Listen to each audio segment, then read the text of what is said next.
Hi guys, welcome back. So I hope you enjoyed that little segment. I'll give you some context to it. Basically, well, I titled this video, I went to Paris for a couple of days. It was really nice. It was the first time I'd been away since the beginning of September, and I went the end of January to the beginning of February, just for a couple of days to do a bit of sightseeing and to just chill.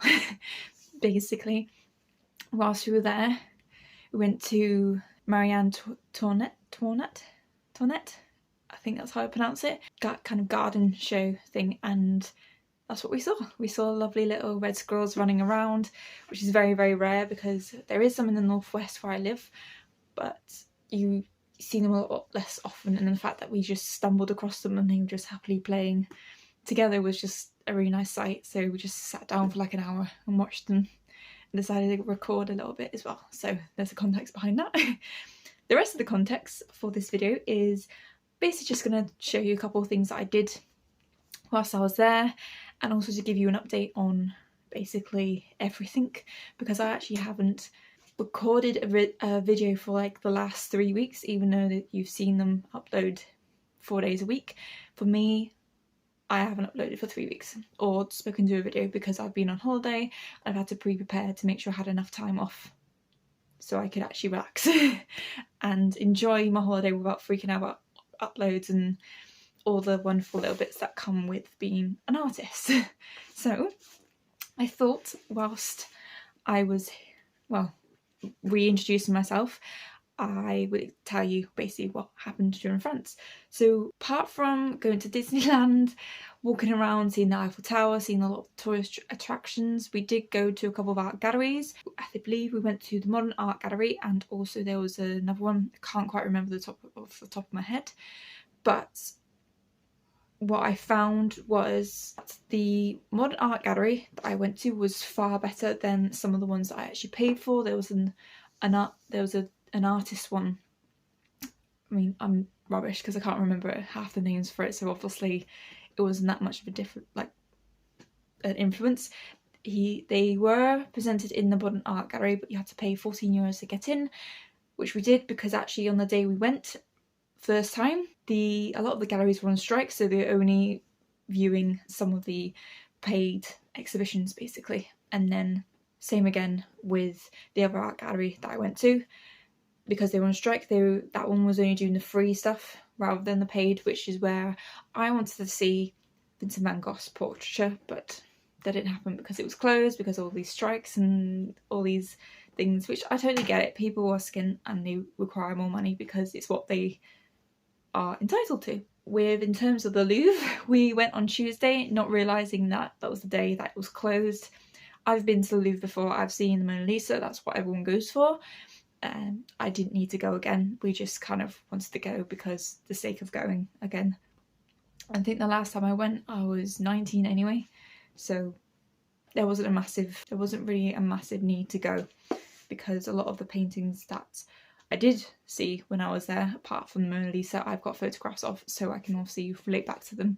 And my artist approach of who I like as artwork or an artist hasn't changed very much compared to within the last 6 years, we say, compared to most, like the first artists that you come across when you're like in GCSE, etc. So as always, I bring my little sketchbook with me with all my, well, just sketches really, and I thought I'd just show you some of them whilst I've sat down and reintroduced myself back into this video world, shall we say. So the first two I did was actually from the first night. I didn't do them whilst I was out there. I was doing them when I got back to the room, because we landed in Paris about 11 or 12 o'clock and got into actually where we were staying about 1 o'clock, because we grabbed some food before we had started to head out around 3 o'clock to then just wander around,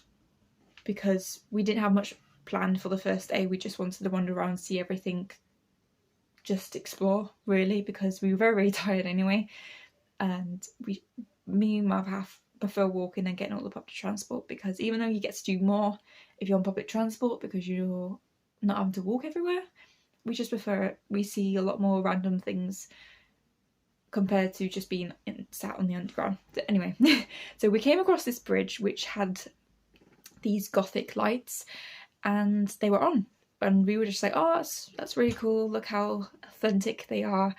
And what actually happened was we were approached by a French guy. He started speaking in French first, but obviously we didn't know what he was saying, so we were like, oh, I'm sorry, we're English. And he started saying in English that these lights haven't been on for months, and tonight's the first night they've been on. And we were both like, oh, that's I want to say romantic. Is romantic the right word for it? It was just really nice, really nice. So I decided, after taking pictures of, I took pictures of it before the guy approached me, so I did a little quick sketch of the lights. I did it in watercolour, and I decided to choose 3 different colours that were contrasting but still made sense in certain words. So it was quite a cool style drawing. I've got at the bottom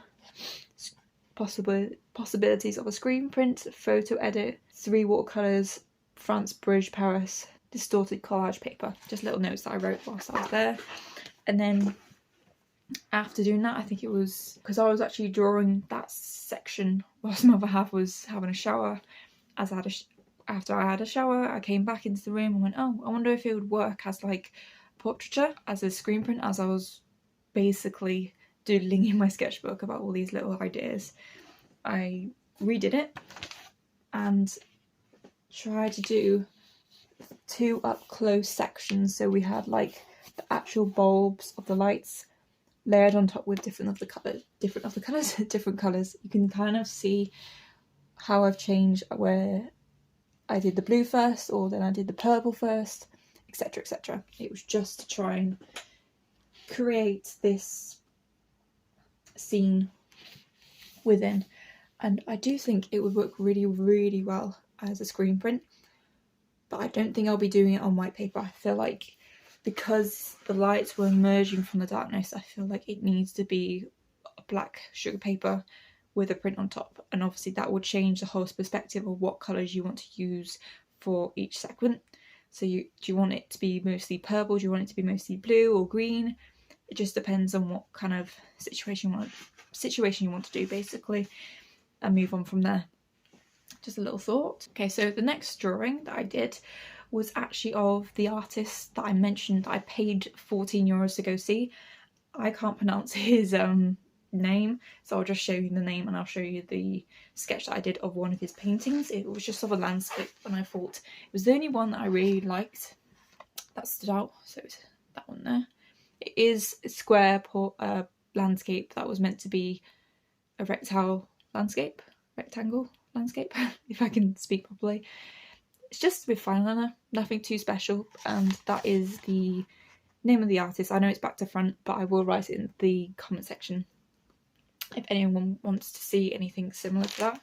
It was just a nice little quick drawing because what day was it? It was a Tuesday, so after doing a load of walking on the Monday, any excuse to sit down because our legs both hurt a lot.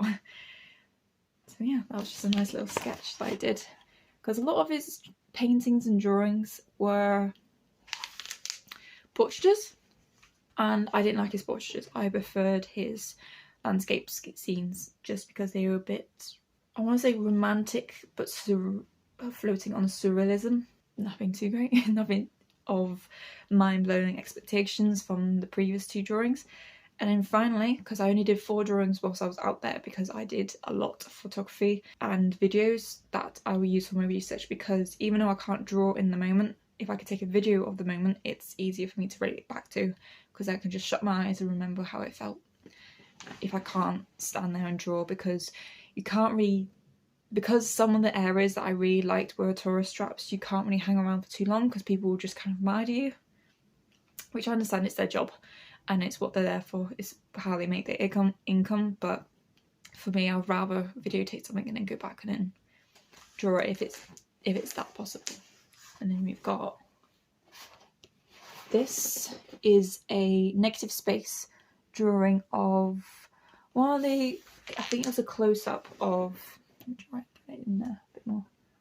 It was a close-up of one of the sculptures that was used for decoration on the, oh my god, what is it?